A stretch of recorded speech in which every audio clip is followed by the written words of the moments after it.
বাকিগুলি পরের দিন সকালবেলার জন্য জল দিয়ে রাখত।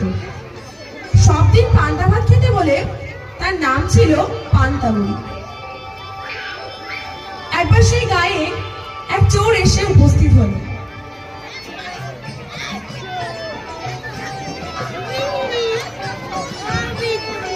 বুড়ির পান্তার সন্ধান পেয়ে সে রোজ রোজ তা খেতে লাগলো।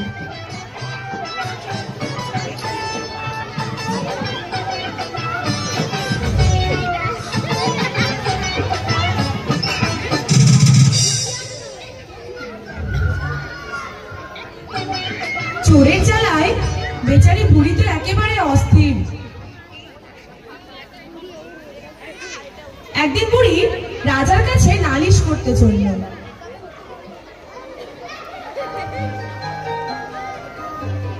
যেতে যেতে দেখলো পথে একটা বেল পড়ে আছে। বেল জিজ্ঞাসা করলো, চোরে পান্তা ভাত খেয়েছে, তাই রাজার কাছে নালিশ করতে যাচ্ছি। আচ্ছা। কিছু দূর গিয়ে বুড়ি দেখলো একটা শিঙি মাছ। মাছ বলল, বুড়ি বুড়ি কোথায় যাচ্ছ? চোরে পান্তা ভাত খেয়েছে, তাই রাজার কাছে নালিশ করতে যাচ্ছি। ফিরে যাওয়ার সময় আমায় নিয়ে যেও। আচ্ছা থাকো। আরো কিছু দূর গিয়ে বুড়ি একটি সূচ দেখতে পেল। সূচ বলল, বুড়ি বুড়ি কোথায় যাচ্ছ? চোরে পান্তা ভাত খেয়েছে, তাই রাজার কাছে নালিশ করতে যাচ্ছি। ফিরে যাওয়ার সময় আমায় নিয়ে যেও। আচ্ছা বেশ। আরো কিছু দূর গিয়ে বুড়ি দেখলো ছুরি পড়ে আছে। ছুরি জিজ্ঞাসা করলো, বুড়ি বুড়ি কোথায় যাচ্ছ? এতক্ষণ বুড়ি বেশ সহজভাবে জবাব দিচ্ছিল। ক্রমে তার মাথা গরম হয়ে উঠল। ছুরির কথার উত্তরে সে বিরক্ত হয়ে বলল, যেথায় যায় না কেন, তোর তাতে কি? ছুরি বলল, রাগ করো কেন? একটা কথা শোনো, ফিরে যাওয়ার সময় আমায় নিয়ে যেও। আচ্ছা আচ্ছা, সে তখন হবে। শেষে রাজবাড়ির কাছে গিয়ে বুড়ি দেখলো পথের ধারে একটা কুমির পড়ে আছে। কুমির বলল, বুড়ি বুড়ি কোথায় যাচ্ছ? বুড়ির মেজাজ তখন আরো গরম। বলল, তোর কি? যেথায় বসে যাচ্ছি, জমের বাড়ি যাচ্ছি, তুই যাবি?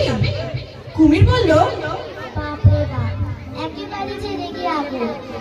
বলছি কি, ফিরে যাওয়ার সময় আমায় নিয়ে যেও। বেশ, দেখা যাবে। এরপর বুড়ি যখন রাজবাড়িতে পৌঁছালো তখন বেলা প্রায় শেষ হয়ে গেছে। সেদিন রাজা গিয়েছিলেন শিকারে, কাজেই বুড়ির আর নালিশ করা হলো না। ফেরার পথে সেই কুমির, ছুরি, সূচ,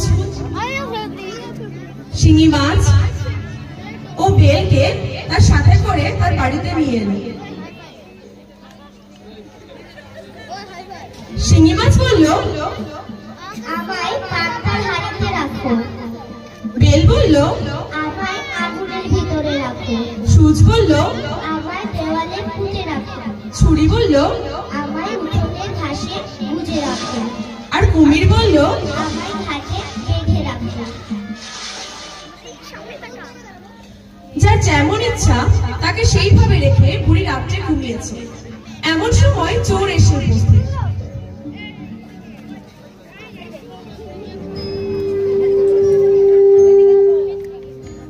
সে যেই পান্তার হাড়িতে হাত দিয়েছে, অমনি শিঙি মাছের কাটার এক খোঁচা। আগুনের তাপ দেওয়ার জন্য যেই উনুনের ধারে গেছে, অমনি বেল ফেটে চোখ অন্ধ। হাতড়াতে হাতড়াতে দরজার ধারে এসছে, অমনি কাদায় পা পিছলে একেবারে ধরান। আহা, বেচারাদের শাস্তির শেষ নেই। দেওয়ালে ধরে উঠতে যাবে, অমনি সূচ বেঁধে একেবারে রক্তারক্ত। উঠোন দিয়ে সে পালাতে যাবে, অমনি ছুরিতে পা কেটে একেবারে খান খান। খানিকটা দূরে নামতে যাবে, ঘাটে গিয়ে দেখে একবারে কুমিরের সে মুখে। কুমির চিৎকার করলো, ও বুড়ি, তোর চোর ধরেছি, ও বুড়ি, তোর চোর ধরেছি।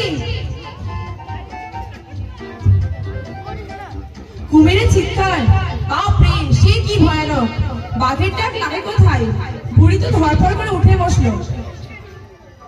তারপর লোকজন ডেকে চোরকে বেঁধে নিয়ে গিয়ে রাজার কাছে হাজির করলো। আরে হাইলাইটার দিয়েছে খালি কত করে।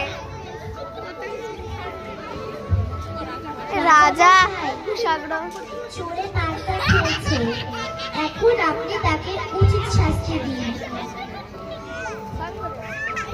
দারোয়ান, যাও চোরকে ধরে নিয়ে গিয়ে 10 বছরের কারাদণ্ড দাও এবং বন্দি করে রাখো।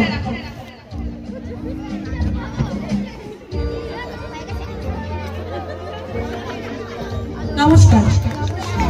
Wow, what a wonderful performance.